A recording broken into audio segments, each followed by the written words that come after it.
ఇప్పుడు మనం కుక్కర్లో పప్పుని ఒకసారి చూసుకుందామండి. కుక్కర్ మూత తీసే ముందు ప్రెషర్ అంతా పోయిన తర్వాత మాత్రమే మూత అనేది తీసుకోవాలి.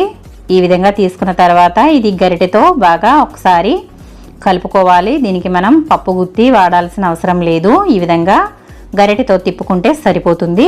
మనం స్టవ్ వెలిగించుకుని గిన్నె పెట్టుకుని మనం ఇందులో నెయ్యి వేసుకుందాము. నేను ఇక్కడ అరకప్పు వరకు నెయ్యి అనేది తీసుకున్నాను. ఇదే కొంచెం కొంచెంగా వేసుకుంటే మనకి సరిపోతుంది, ఇంకా ఎక్కువ అనేది పట్టదండి. ఇందులో నేను సగం వరకు వేసుకున్నాను.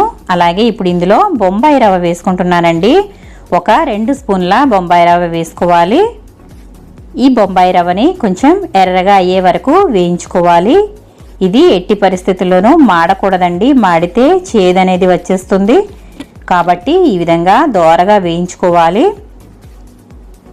ఇదంతా